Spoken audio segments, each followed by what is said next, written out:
Information Covid-19. Pourquoi faut-il se laver régulièrement les mains? La Covid-19 est un virus qui peut nous infecter en passant par les yeux, le nez ou la bouche. Le plus souvent, ce contact a lieu par les mains. C'est pourquoi il est recommandé de bien se laver les mains avec du savon et de l'eau ou avec un gel hydroalcoolique avant de manger, de boire, après avoir touché une surface contaminée ou après avoir été dans un endroit public. Le lavage régulier des mains est un geste simple pour prévenir la propagation du virus. Protégeons-nous, protégeons les autres. Plus d'informations au 119. Appel gratuit.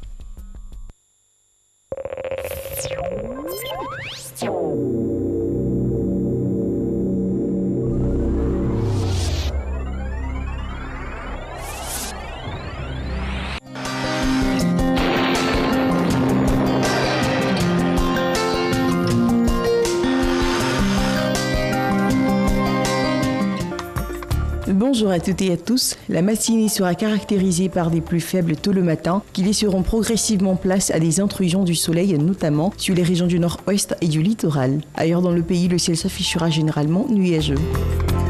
Pour les valeurs de la matinée, on note 25 degrés à Abidjan, à Diaké et Bandoukou, 24 degrés à Boaké, Taloa, Dimbokro et Gagnoa, 23 à Korogo, 22 degrés à Mans, 23 degrés à Odiéné, San Pedro et Sassandra, 22 degrés à Tabou et enfin 26 degrés à Yamoussoukro.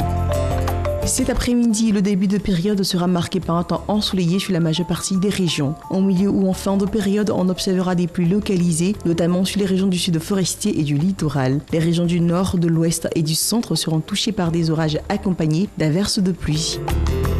Pour les températures de l'après-midi, on a 32 degrés à Abidjan et à Adiaké, 35 à Bandoukou et Boaké, la ville de Daloa affiche 34 degrés, on a 35 degrés à Dimbokro, Gagnoa et Korogo, 31 à Mans, 35 degrés à Odiéné, 32 degrés à San Pedro, 31 à Sassandra et Tabou, et enfin 35 degrés à Yamoussoukro. On pourrait enregistrer des averses sur la majeure partie des régions, vous êtes donc priés de rester vigilants. Très bon suite de programme à vous sur la RTI.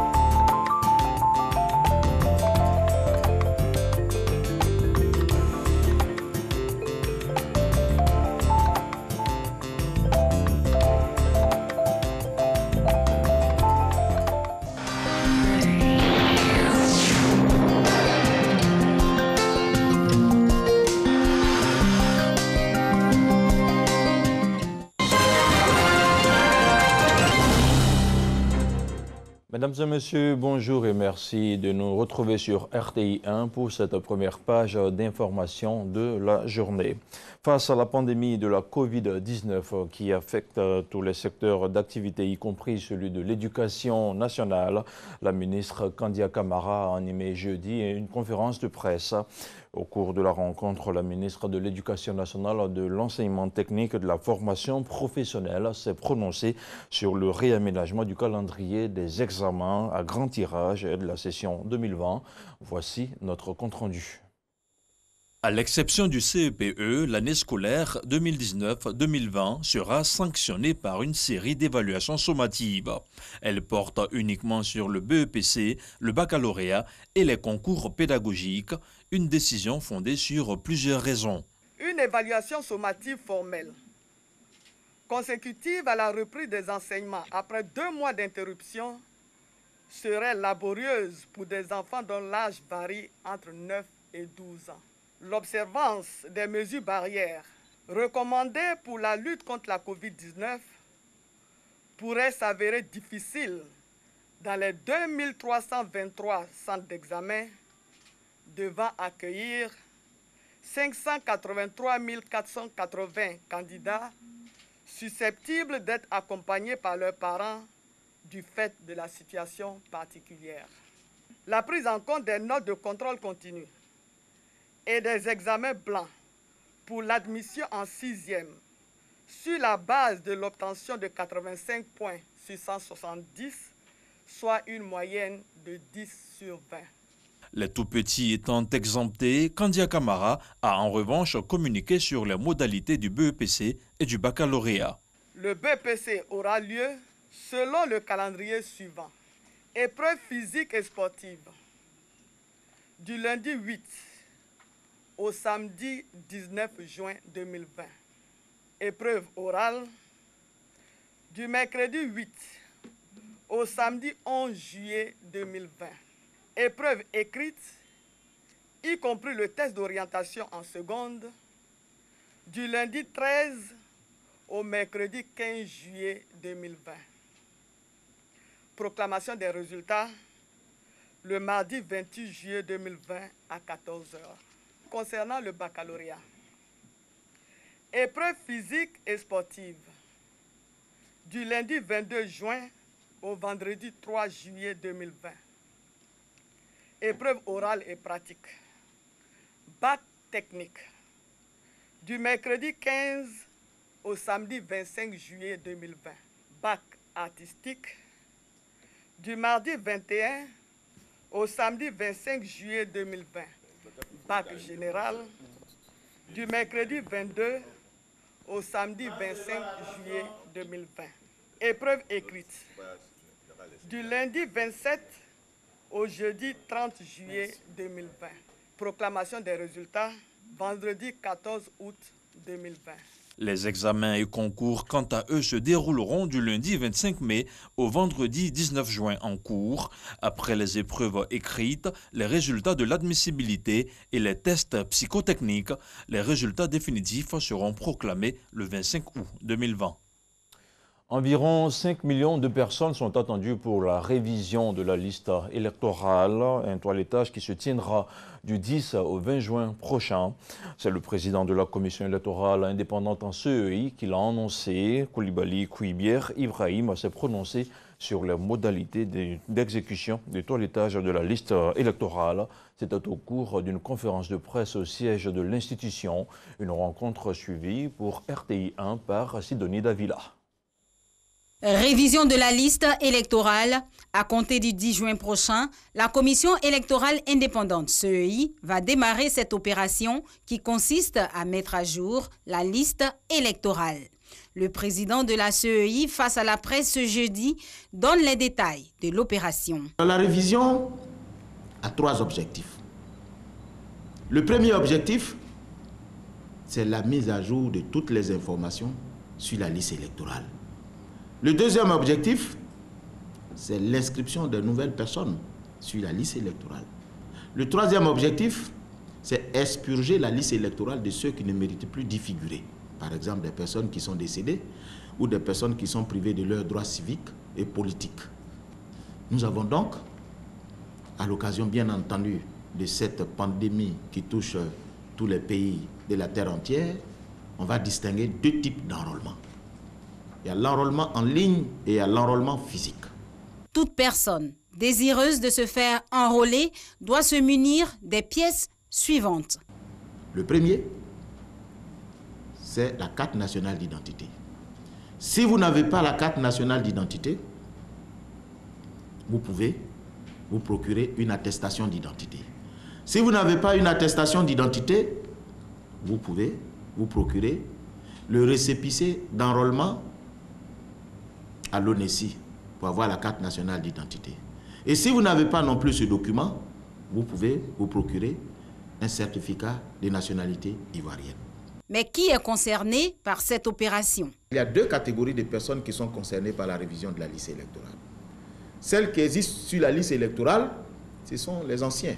Ils viennent parce qu'ils veulent changer de lieu de vote, par exemple, ou bien, si c'est une femme mariée, et elle souhaiterait qu'on mentionne sur la liste électorale le nom qu'elle porte dans ses documents officiels.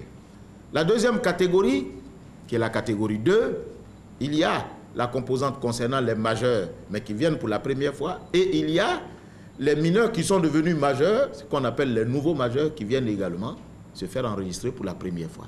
Pendant 15 jours, 10 848 centres d'enrôlement seront ouverts sur toute l'étendue du territoire ivoirien et 84 autres à l'étranger. Des lieux d'enrôlement plus proches des populations en vue de leur permettre de participer massivement à l'enrôlement. Une opération hautement sécurisée, promet le président de la CEI.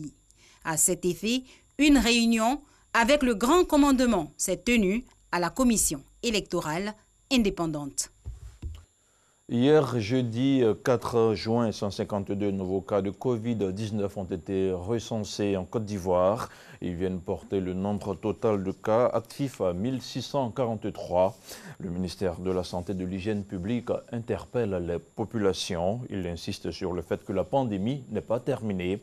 On écoute ici le directeur général de la Santé, le professeur Mamadou Samba. Le ministère de la Santé et de l'Hygiène publique a enregistré ce jour, jeudi 4 juin 2020, 152 nouveaux cas de Covid-19 sur 706 échantillons prélevés, soit 21,5% de cas positifs. 54 guéris et 0 décès. À la date du 4 juin, la Côte d'Ivoire compte donc 3262 cas confirmés, dont 1584 personnes guéries, 35 décès et 1643 cas actifs. Le nombre total d'échantillons est de 29 228. Le ministre de la Santé et de l'Hygiène publique insiste sur le fait que la pandémie n'est pas terminée. Il demande aux populations de rester prudents, d'être disciplinés et de respecter les mesures barrières. Le ministre de la Santé et de l'Hygiène publique en appelle à la responsabilité et au civisme de tous afin de pouvoir contrôler la pandémie en Côte d'Ivoire. Dès l'apparition de signes tels que la toux, la fièvre et des difficultés respiratoires, n'hésitez pas à vous rendre dans un centre d'accueil et de dépistage Covid-19 ou d'appeler les numéros gratuits suivants, le 101, le 119, le 125 et le 143. Direction à présent la Thaïlande avant de refermer cette page d'information. Un distributeur de gel hydroalcoolique à 4 pattes répondant au doux nom de K9 accueille désormais les clients d'un centre commercial. Des clients mi-émerveillés et mi-méfiants qui se pressent déjà dans les centres commerciaux de Bangkok alors que la Thaïlande rouvre progressivement toutes ses activités après l'épidémie de Covid-19. Et voilà, ça sera tout pour ce point d'information, Marcelin. Il s'appelle comment le chien? Il s'appelle K9. K9. Imaginez si c'était en Côte d'Ivoire, on lui aurait donné quel nom? Effectivement. Ça, c'est un sujet. Merci très cher Abdoulaye. Et bon déroulement. Merci à vous aussi. Bonjour à toutes, bonjour à tous, mesdames et messieurs, merci d'être en notre compagnie. C'est le coup d'envoi, oui, c'est le coup d'envoi du premier week-end du mois de juin avec en ligne de mire la fête des mères. Ce sera ce dimanche qu'on va rendre hommage à nos mamans, à toutes celles vraiment qui font battre le cœur de l'humanité avec leur douceur, leur candeur, leur grâce. On espère que vous êtes en train de préparer les cadeaux de nos mamans. En tout cas, je peux faire confiance aux hommes parce que quand il s'agit de nous faire cadeau à nos mamans, lésine pas sur les moyens. Par contre, n'oubliez pas que la fête des pères arrive. Ça, ce sera une autre paire de manches. Sinon, Matin Bonheur aujourd'hui, réalisé toujours par une maman, une femme cool. Christelle Akoussa, avec toute son équipe, vous souhaite l'aquaba traditionnel de notre pays. Nous sommes en direct d'Abidjan. Très heureux d'égrener aujourd'hui donc le chapelet de toutes ces belles rencontres que nous allons faire sur ce plateau. Aujourd'hui, c'est la journée mondiale de l'environnement. Oui, journée mondiale de l'environnement initiée par l'Organisation des Nations Unies en 1972 à l'occasion de l'ouverture de la conférence des Nations Unies sur l'environnement de Stockholm. La JME met en avant un enjeu spécifique important, différent chaque année concernant la nécessité de protéger l'environnement. Et puis, pour coller tant soit peu à cette réalité-là, nous, à Matin Bonheur, nous avons décidé d'inviter une personne très proche de l'environnement et surtout des planteurs, de nos tontons, nos tatas, nos parents du milieu rural, M. Yeboué Kofi, avec qui nous allons discuter, bien sûr, de l'appréhension de la Covid-19 par le milieu rural, comment ils vivent avec, comment ça se passe là-bas concrètement, parce qu'on n'en parle pas trop souvent. Et donc, Matin Bonheur saisit la balle au bond de cette journée de l'environnement pour en parler ici. Et aujourd'hui également, c'est la journée internationale de la lutte contre la pêche illicite. Et oui, depuis 2017, c'est une journée très très importante afin de réguler un peu tout ce qui est pêche et puis lutter contre la pêche non déclarée et non réglementée. Et c'est adopté par l'ONU depuis le 5 décembre 2017. Les eaux au large donc de la Mauritanie, même chez nous, il y a parfois des personnes qui vont pêcher à Assini, dans les alentours, je sais pas, parfois c'est pas légal, il y a des poissons qu'il ne faut pas pêcher. En tout cas, il y a une liste, il y a toute une nomenclature. Et puis aussi, il y a des pêches réglementées. Il faut savoir pêcher en respectant vraiment la loi. Et puis aussi, aujourd'hui, on a des anniversaires à célébrer. C'est bien beau d'aérer l'émission avec des anniversaires de personnalités. On a une pensée pour cet artiste-là. Il a le secret des belles sonorités avec son saxophone très célèbre. Il nous permet parfois de causer avec les anges. Tellement ces mélodies sont douces, elles nous permettent d'aimer la vie. Il s'appelle Kenny G, Kenny Gorelick G. Apprécions et après on va parler de lui. Ah là.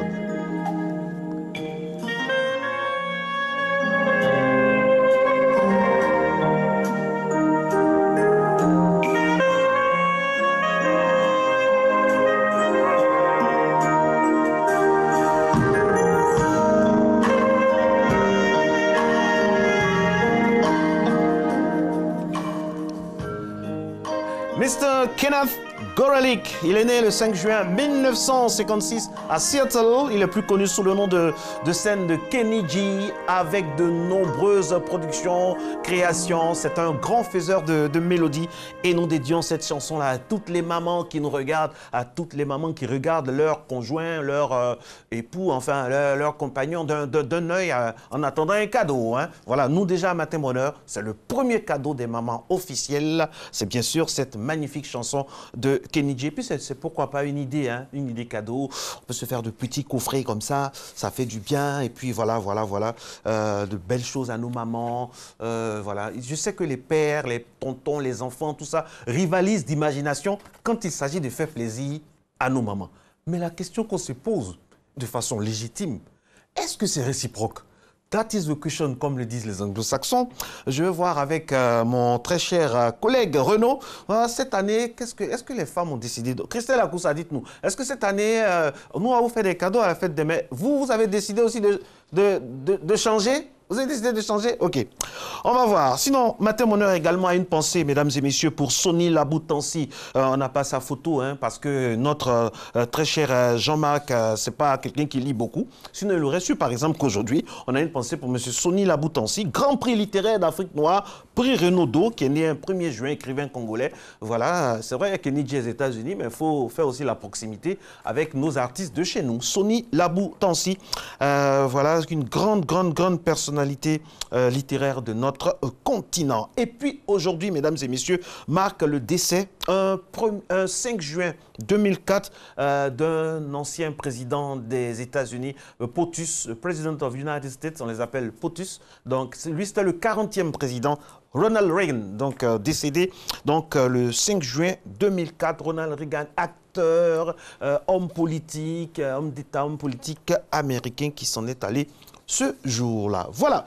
Sinon, on aura aussi notre Syriac Bogou national qui va nous parler de choses qu'on dit, des fausses informations. Parfois, on est là, on imagine des choses, on fait des programmes autour d'informations fausses. C'est pour ça qu'il faut faire très attention et nous, on est très heureux de l'avoir dans notre bateau. Salutations à toutes ces personnes qui se prénomment Igor à travers le monde entier. On vous salue bien bas. Matin Bonheur, Christelle Akoussa appuie sur le bouton qui nous envoie dans les méandres et dans les rêves de la matinale. C'est parti.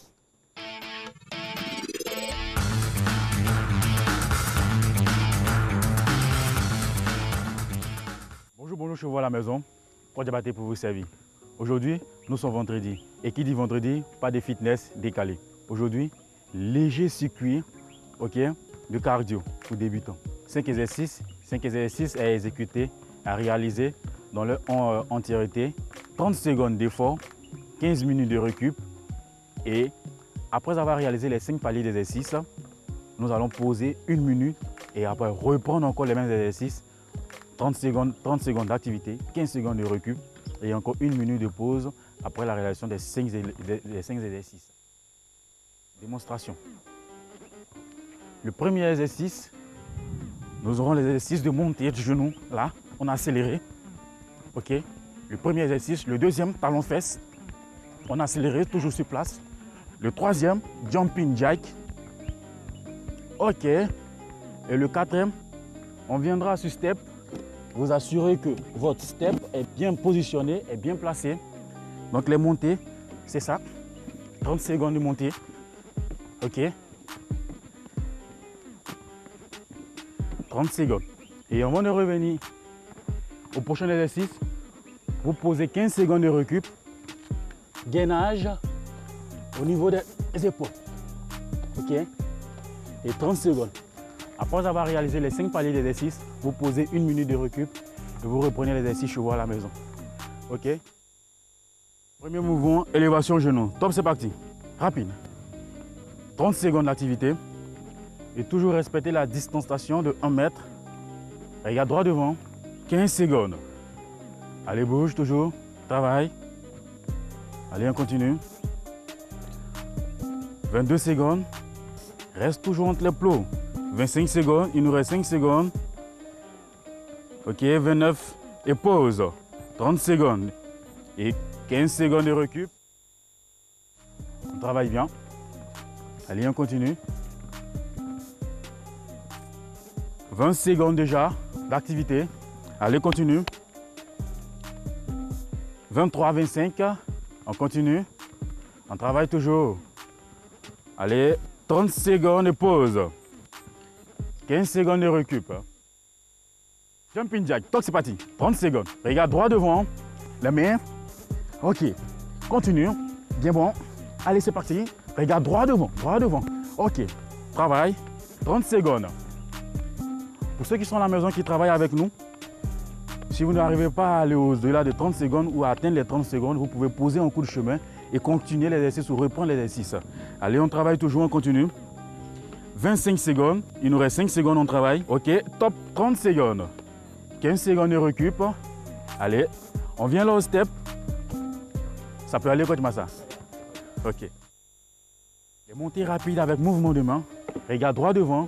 Pose bien totalement le plat du pied sur step. Pose tout le pied. Pose tout le pied. Pose bien, pose bien. Voilà. Pose tout le plat du pied. Voilà. 20 secondes. Regarde droit devant. Inspire, souffle. OK, continue. 25 secondes, 26. Continue. Et pause. 15 secondes de récup. Top, c'est parti. Gainage. OK, regarde droit devant. Regarde droit devant. 30 secondes. On tient bon. OK. Continue. Continue. Continue. Continue. Regarde droit devant. Et pause. Ainsi terminé. Le sport, c'est dur, c'est difficile, mais c'est vital. Bye bye. Absolument. Merci bien, coach. Excellent week-end à vous. Un week-end difficile, mais vital aussi pour vous, pour qu'on ait toujours de bons mouvements. Comment il va, le Renault? Ça va bien? Super bien. Bonjour. Bonjour. Ça va bien? Ça va. Le cadeau de la fête des mères, déjà... Oui, les choses sont déjà... Quand c'est nous, il n'y a non, pas de mais bon. Mais bon. Enfin bref, prenons ça comme ça. Ça va changer un jour. Un jour, ça va changer. Alors, mesdames et messieurs, le moment est venu, maintenant, d'égrener les principales manchettes de l'info Made in Côte d'Ivoire, la revue de presse de notre pays.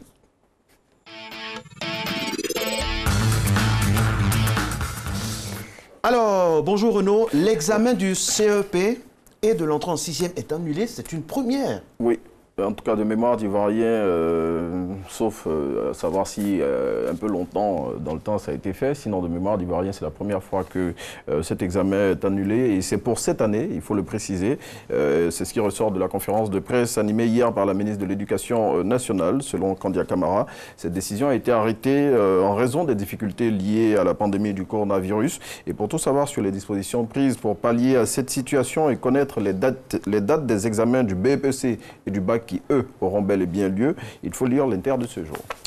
Fermeture du groupe ODCI par Facebook, son fondateur dit tout.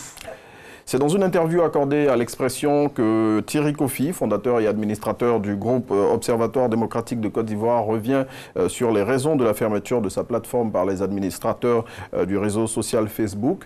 Selon lui, la publication prohibée qui est à l'origine de cette situation est l'œuvre de hackers dont l'objectif est de discréditer son groupe. Thierry Kofi, selon l'Expression, entend donner une suite judiciaire à cette affaire. L'opération de la révision de la liste électorale démarre la semaine prochaine. Ce sont 10 848 centres d'enrôlement qui seront ouverts sur le territoire national dans le cadre de cette opération qui va se dérouler du 10 au 24 juin 2020. Selon Ibrahim Koulibaly Kuibiert, le président de la commission électorale indépendante dont les propos sont rapportés par Fraternité Matin, c'est 5 millions de personnes qui sont attendues au cours de cette opération. Et puis le bureau politique du Parti démocratique de Côte d'Ivoire, PDCI, a ouvert ses portes hier. C'était vraiment avec beaucoup d'ambiance. Effectivement, et au sortir de la première journée, le nouveau réveil indique que le PDCI-RDA est en ordre de bataille pour la présidentielle. Selon le confrère, au cours de cette activité dont l'objectif majeur est de préparer la convention du parti prévue pour la semaine prochaine, Henri Konan-Bédié a demandé aux participants de débattre en toute sérénité. Et puis le quotidien Le Matin s'intéresse au bureau politique du parti du président Houphouët-Boigny. Et c'est avec cette question, les décisions du bureau politique sont-elles frappées de nullité?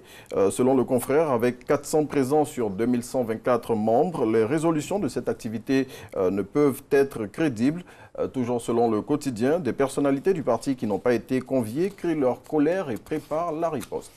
Et le PDCI toujours à l'honneur, ça fait 3 fois maintenant dans cette revue de presse. Bureau politique du PDCI toujours, certains cadres du parti affichent leur désaccord. Oui, et parmi ces cadres du doyen des formations politiques ivoiriennes qui désapprouvent certains aspects de l'activité, on retrouve Yasmina Wenyen. Selon l'intelligent d'Abidjan, le député de Cocody, qui a brillé par son absence hier à l'ouverture du bureau politique, dit ses vérités à Henri Konan-Bédié. Et puis que nous dit à nouveau l'expression en cette fin de semaine, mon très cher Renaud?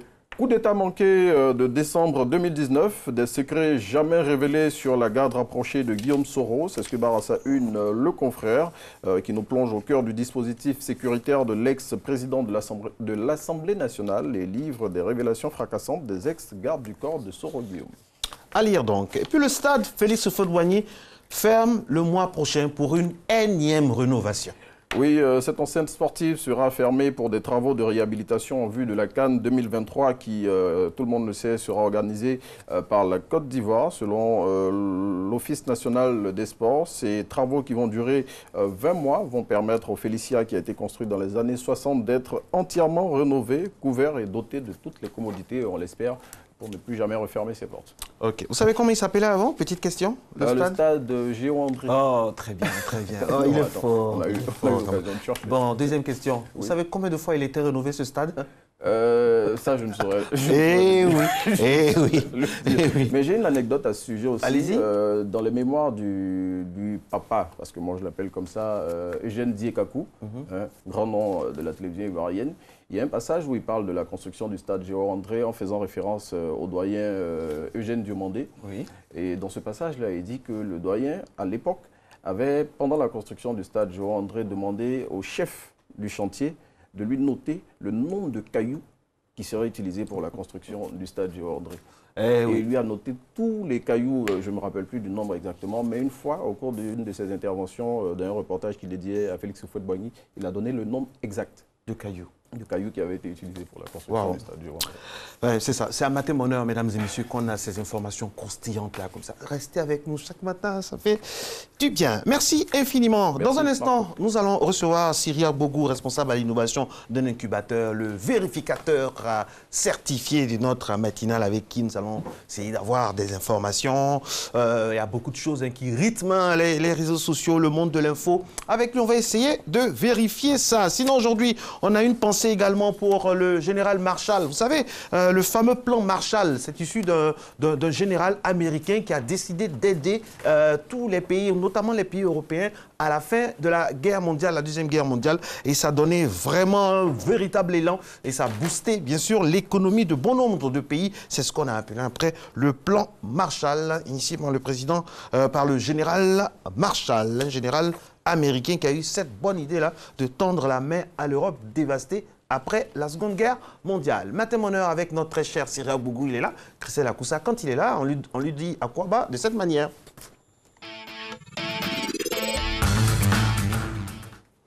Bonjour Cyriaque. Bonjour. Oh, il est magnifiquement vêtu. J'essaie de suivre tes traces. Ah, mais les traces comme ça, là, aujourd'hui, non, je suis simple. on se connaît, on voit les photos. Alors, comment il va? Il va très bien. Alors, Cyriaque, on va vraiment s'apaisantir sur 3 points. Oui. 3 points qui ont fait couler beaucoup d'encre, de salive et de data. On va dire ça comme ça. Premièrement, un chauffeur roulant en sens inverse sur le pont Henri Conan-Béthier. Ouais, fallait... Mais franchement... Non, je ne sais pas qu'est-ce qui s'est passé dans la tête de cette personne. On a voulu parler de ce sujet-là parce que beaucoup, quand même, donc, ont coulé par rapport à ce fait divers-là. Donc, il paraîtrait, d'après les premières rumeurs qui étaient sorties à la vue d'une vidéo qui a été diffusée sur les réseaux sociaux, dans laquelle on voyait ce chauffeur de camion rouler en contresens. Et donc, selon les premières informations, après la vidéo, la circulation de la vidéo, il paraîtrait que ce serait à cause d'une affaire de monnaie. Non, si. Donc, il serait arrivé au péage et les dames lui ont redit qu'elles n'ont pas de monnaie parce que c'est maximum 2000 francs le plus gros billet. Donc, je pense qu'il avait un autre billet puis qu'il n'avait pas d'argent pour payer. Donc, il a fait sens inverse. Mais après information démentie par la structure qui s'occupe du pont, donc, qui dit qu'il n'est même pas arrivé à ce stade-là. Donc, il a volontairement fait demi-tour pour aller. Mais Dieu merci, nos forces de l'ordre ont pu l'appréhender. Donc, on attend la suite de cette affaire. Il y a eu un accident. Oui, il a cogné 2 personnes, malheureusement très graves. Donc, on suit, comme il y a l'affaire en cours, donc on ne peut pas... Avec toutes ces caméras-là, par rapport au pont... Quand j'ai posé la question, mais à quoi servent les caméras? Ils ont dit, non, ils ont la vidéo qu'ils vont remettre à la justice pour que cela puisse aider dans l'enquête. Ah, mais il ne faudrait plus que ça se répète, ça c'est trop grave. C'est grave. Seulement 2020, quoi. Il y a des choses comme ça. Vraiment, on a d'autres problèmes à ce au moins. Ouais, rouler dans le contresens, donc c'est le moment d'interpeller aussi tous les automobilistes, en tout cas tous les usagers. Et récemment, à Matin Bonheur, mardi dernier, on a reçu Maître Nambeya qui nous a fait vraiment une très très belle intervention relativement à tout ça, à la conduite. Donc, on vous invite à regarder notre Matin Bonheur du mardi dernier pour mieux comprendre ce sujet. Et puis, il faut vérifier aussi le taux d'alcoolémie aussi. On ne sait jamais. Il faut vérifier tout ça. Enfin, on ne le fait pas. On ne le fait pas. OK. Deuxième info à checker, à fast-checker. Un noir, enfin une personne de couleur, se faisant arrêter par des policiers. Aux États-Unis. Oui, cette image, cette vidéo aussi a beaucoup circulé. Et surtout qu'on disait que la personne est du FBI. Donc, quand tu vois la tête de la personne dans la vidéo, comment il était serein, donc tout le monde était content. Il y a même ce monsieur qui dit « Les policiers racistes sont tombés sur un agent FBI. Faites passer le message, s'il vous plaît, la ronde. » C'est vrai que c'est un profiler du FBI? Non, mais après vérification, il s'avère que déjà la vidéo ne date pas de cette période de l'après-mort de George Floyd. Non, ça date de 2019 et la personne n'était pas du FBI. Ah, donc c'était un fake. C'est fake. C'est une vieille vidéo qui a été remise dans ce contexte-là, qu'on s'est un peu tendu en ce moment aux États-Unis. OK. On va finir avec vous. Malheureusement, aujourd'hui, on va finir vite avec vous. C'est dommage. C'est dommage. La reprise des vols par une compagnie aérienne française, Air France, à destination de l'Afrique. Vrai ou faux, avant d'aller à la pub? Faux, parce que la compagnie elle-même a démenti. Mais plein de personnes étaient contentes, surtout que c'était à destination de l'Afrique. On voyait déjà la reprise, l'ouverture des aéroports et autres. Non, cette information a été démentie par Air France elle-même. C'est pas vrai. Non, c'est pas vrai. C'est pas vrai. Oh là là. C'est dommage. Merci beaucoup, Cyriac. Je rappelle avec vous que nous avons cette habitude-là de fast-checker certaines infos très importantes. On vous souhaite un très très bon week-end. Merci. Et puis attention, en repartant, prenez la voie en sens normal, mon très cher Cyriac. Il n'y a pas de souci. Maintenant, on a ce poursuit réalisation Christelle Akoussa, la bien nommée, avec maintenant la pub.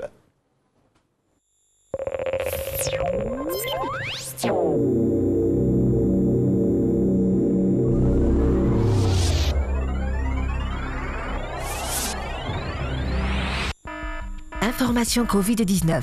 Pourquoi faut-il se laver régulièrement les mains?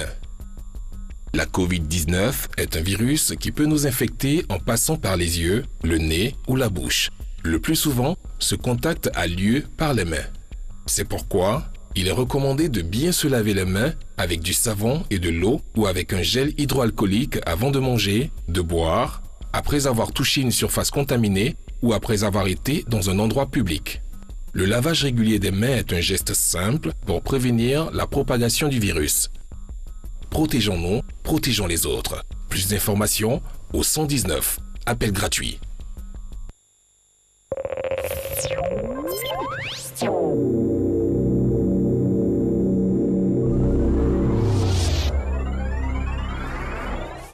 Matin Bonheur sur RT1 en direct, c'est tous les jours du lundi au vendredi avec une équipe magnifique qui vous permet d'avoir des informations sur tous les pans de la société. Que vous soyez planteur, justement planteur, c'est d'eux qu'on va parler aujourd'hui, que vous soyez technicien, spécialiste du droit intellectuel, que vous nous regardiez d'un kiosque à café, d'un grain, d'un bureau, d'un aéroport. En tout cas, Matin Bonheur va certainement parler de quelque chose qui va vous intéresser. Et moi, je suis très heureux aujourd'hui parce que je célèbre un anniversaire dans la matinale depuis 2008. Aujourd'hui, ça fait combien d'années? 12 ans. Oula, ça ne nous rajeunit pas, mais on a l'air jeune quand même, mais ça va quand même, ça va.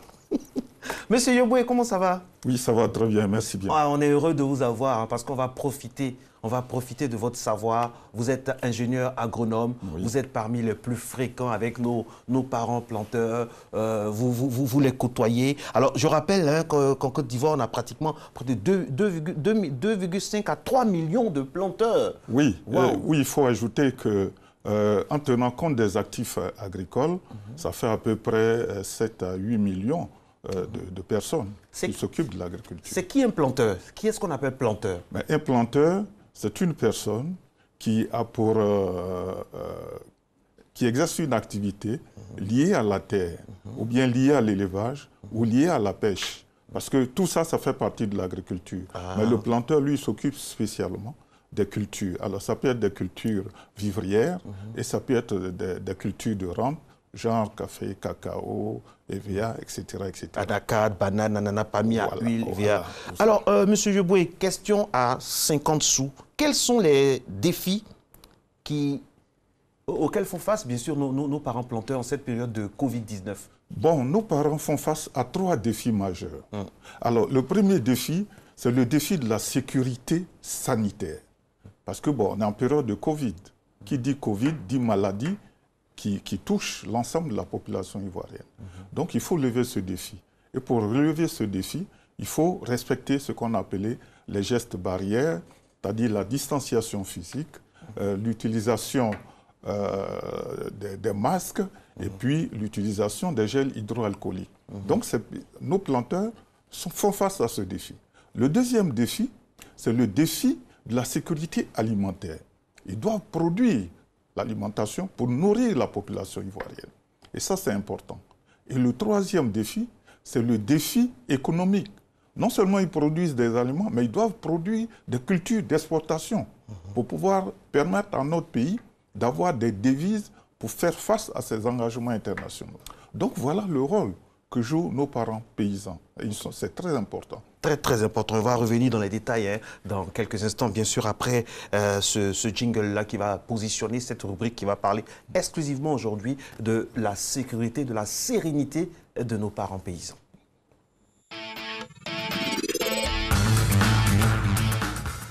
Alors, Monsieur Yoboué, on va prendre défi par défi. Le premier défi, c'est le défi sanitaire.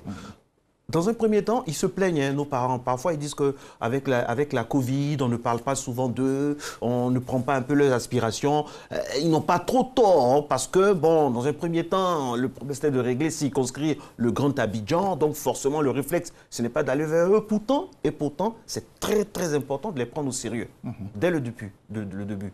Oui, je pense que le ministère de l'Agriculture et du Développement rural a joué un rôle très important vis-à-vis de nos parents paysans, puisque au niveau des coopératives, au niveau d'un certain nombre de groupements de paysans, des gestes barrières, enfin des kits sanitaires ont été remis. Donc je pense que nos parents ont reçu, c'est pas l'ensemble des paysans bien sûr, mais la plupart des parents ont reçu quand même des kits sanitaires pour pouvoir faire face à ce Covid-19. Alors, justement, il faut savoir aussi comment nos parents, comment les paysans appréhendent la Covid-19. Oui. Voilà, comment c'est arrivé chez eux, comment... C'est vrai qu'on dit que c'est le Grand Abidjan qui cristallise la majeure partie des cas, mais au fin fond de nos campagnes, de nos campements, il faut aussi aller vers eux, leur expliquer. Bien sûr. Vous savez qu'au niveau de la Côte d'Ivoire, tous les départements de l'agriculture, enfin tous les départements de la Côte d'Ivoire ont des directeurs départementaux de l'agriculture.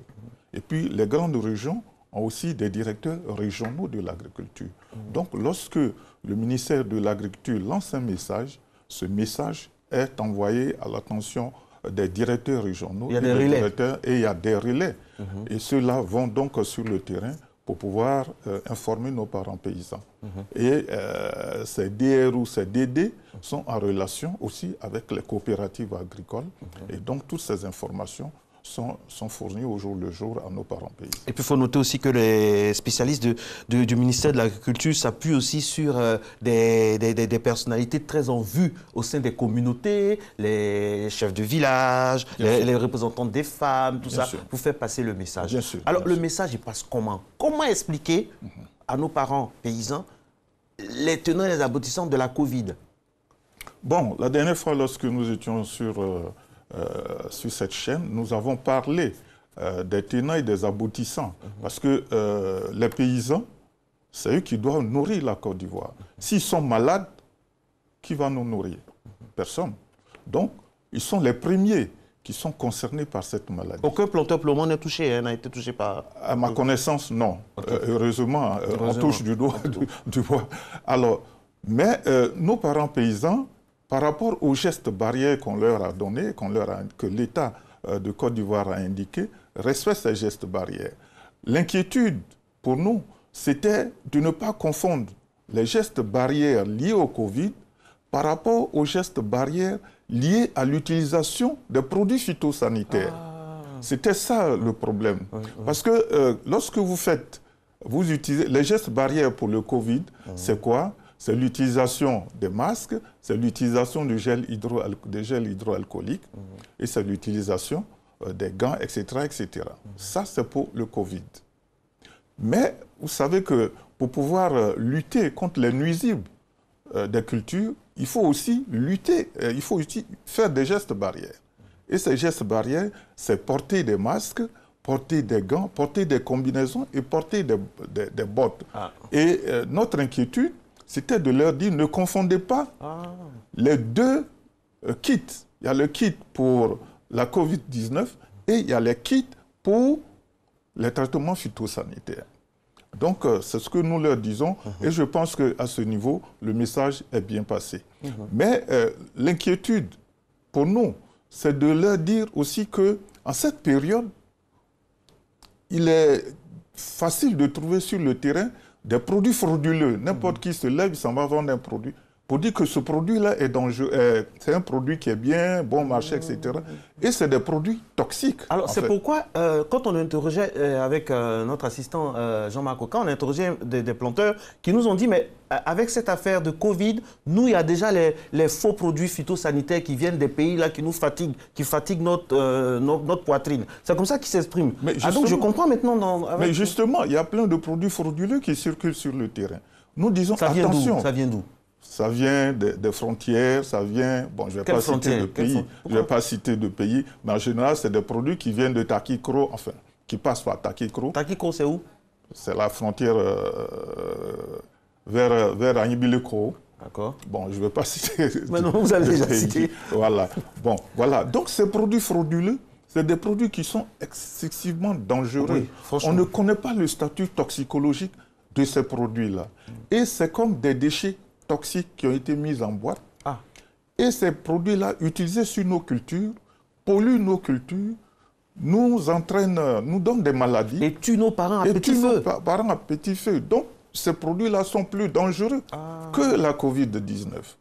Donc, il faut faire attention. Alors, c'est pour ça que, au niveau du ministère de l'Agriculture et du Développement rural, il a été mis en place des comités départementaux de lutte contre les pesticides illicites qui sont dans les différentes régions de la Côte d'Ivoire et dont le préfet est le président de ce comité et qui font des réunions hebdomadaires ou mensuelles pour pouvoir faire en sorte que nos parents paysans ne choisissent pas ces produits frauduleux-là qui constituent des dangers publics et qui peuvent intoxiquer la population. Monsieur Yogoué, ils disent, ceux que nous avons interrogés, ils disent que c'est bien beau de parler de produits phytosanitaires, mais ils sont obligés de passer par la contrebande souvent à leur corps défendant parce que les produits officiels sont trop chers. Vrai ou faux? Je dis c'est faux.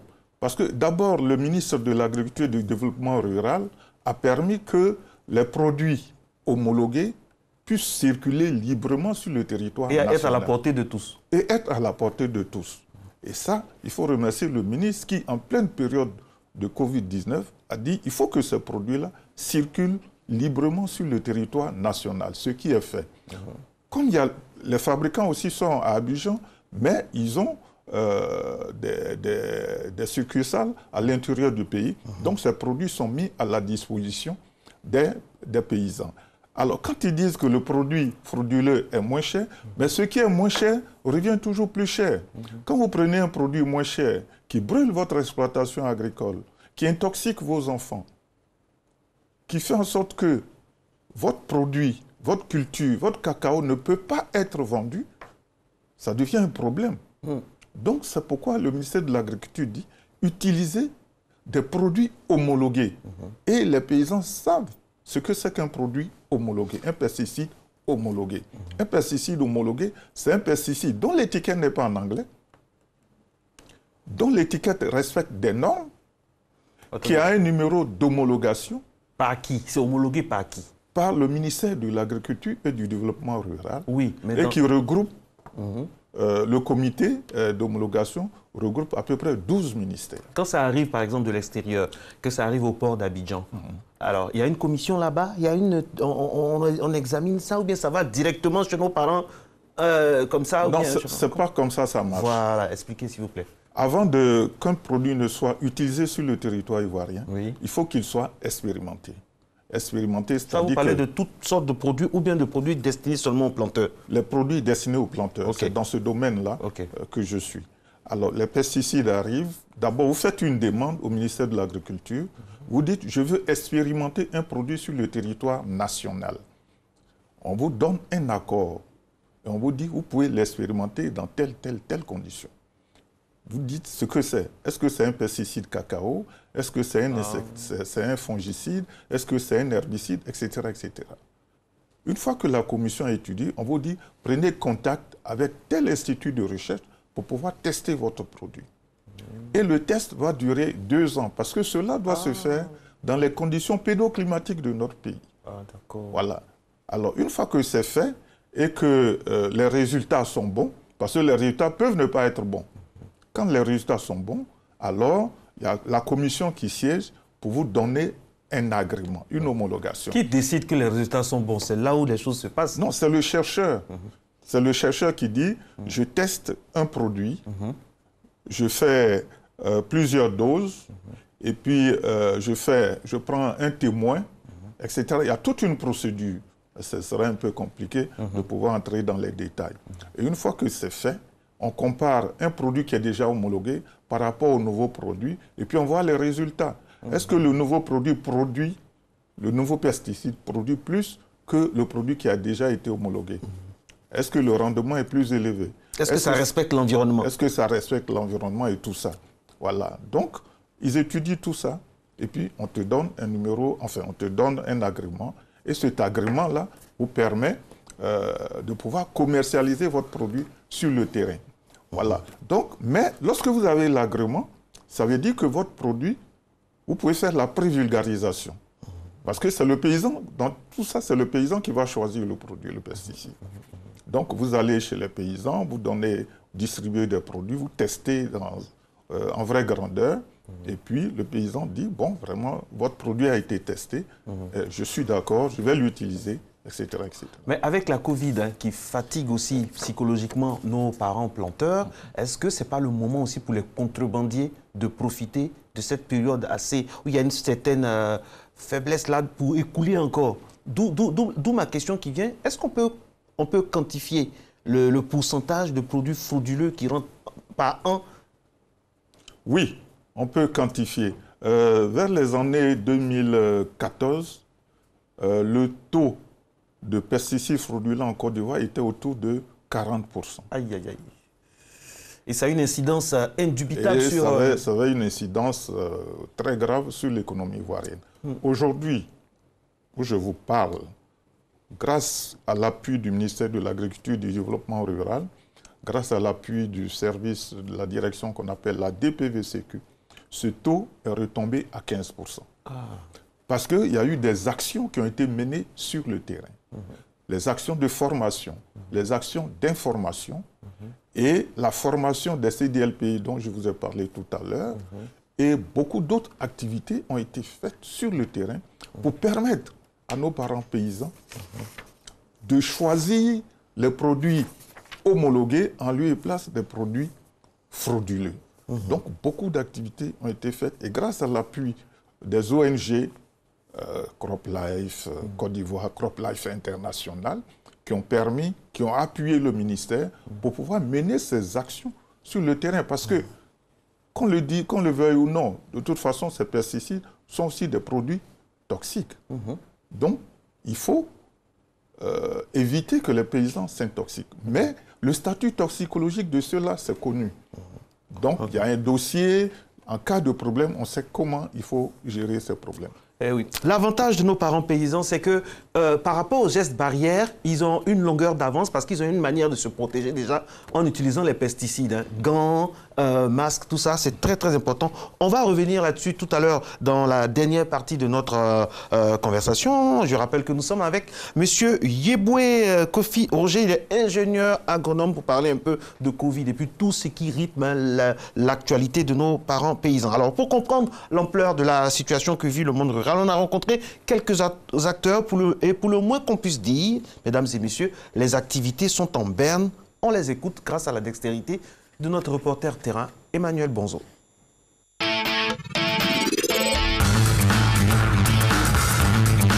La pandémie a vraiment eu des effets néfastes sur notre activité. Nos productions qui se font la nuit, on peut dire à partir de 18h-19h, mais lorsque le couvre-feu a été lancé, la production s'est arrêtée. Ce qui a fait qu'on n'a même pas eu la quantité envisagée pour cette année 2020.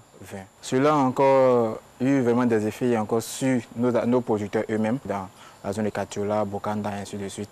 Il est très difficile pour nous de sortir même d'Abidjan. Donc le suivi pour nos activités s'est arrêté. Nos producteurs produisent, mais il est difficile aussi de faire venir sur Abidjan. Concernant la commercialisation, nos clients, tels que les hôtels avec qui nous travaillons, sont fermés. Il y a eu baisse aussi de commandes au niveau de nos distributeurs de manière locale. Nos commandes extérieures qui étaient en vue ont été annulées. Même pour les petites commandes que nous avons, nous n'arrivons pas à les honorer. C'est une situation difficile à tous les niveaux pour les planteurs, les petits planteurs qui sont donc les producteurs de VA. Difficile aussi au niveau des exportateurs parce que vous savez, avec le confinement, beaucoup de navires n'accostent plus.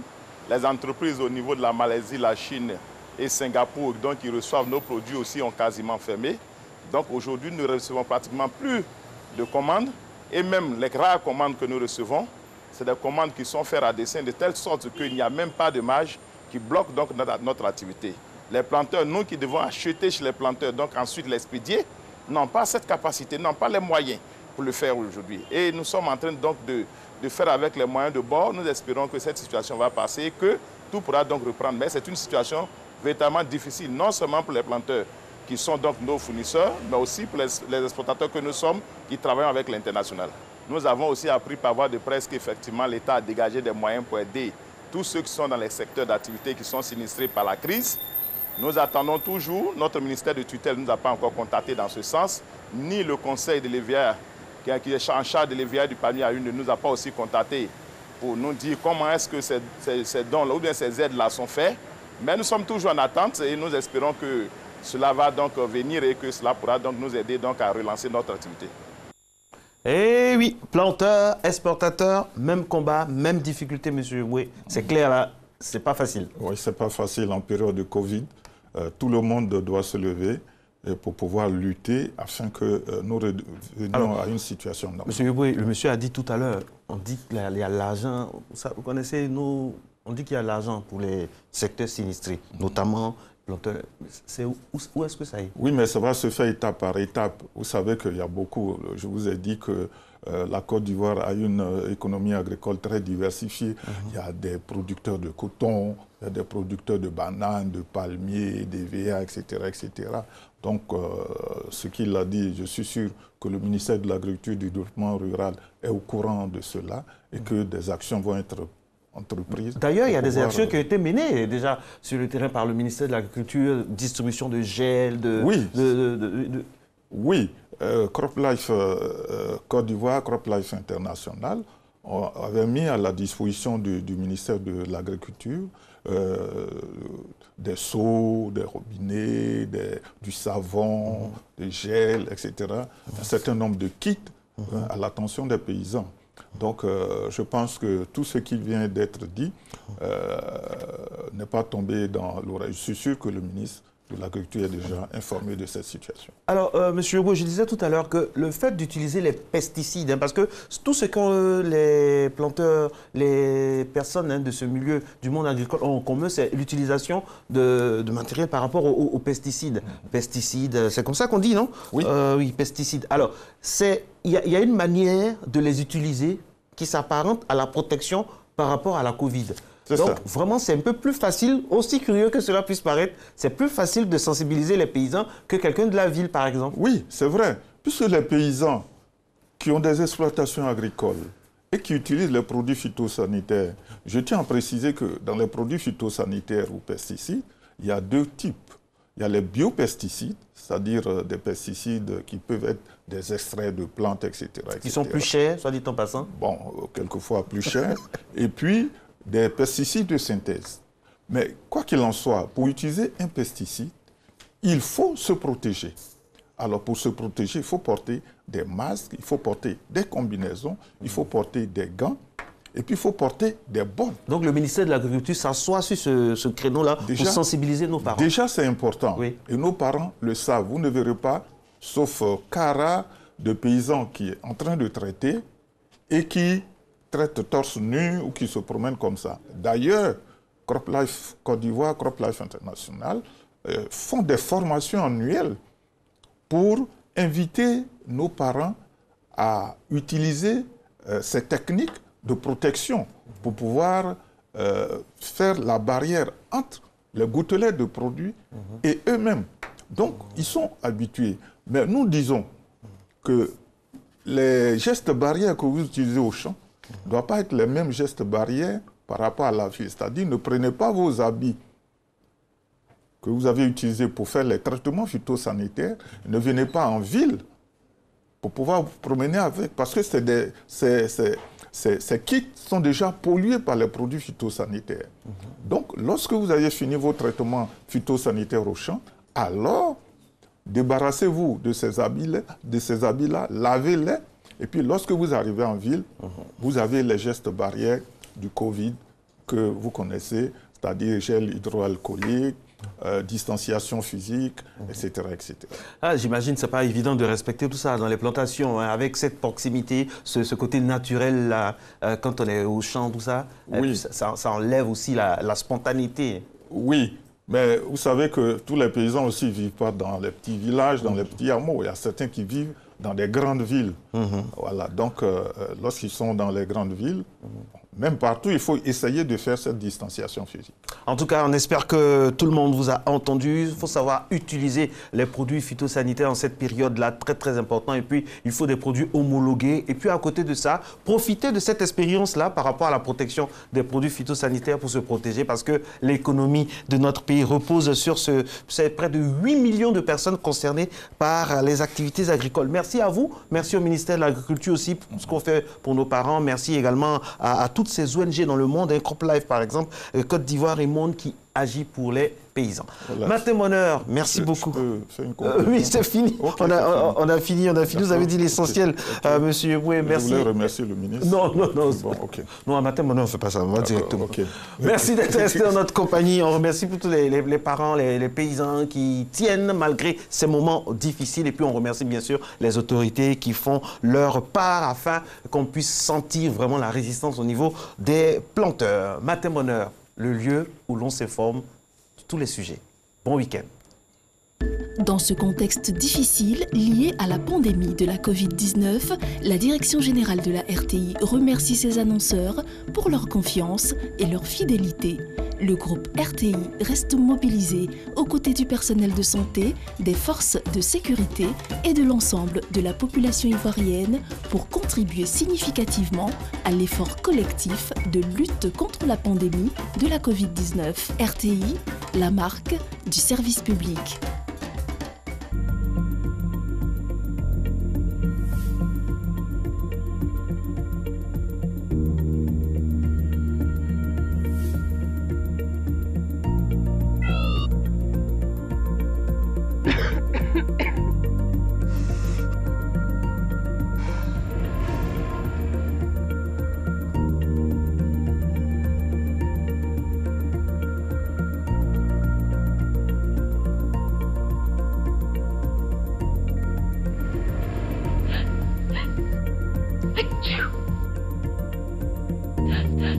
Achoo!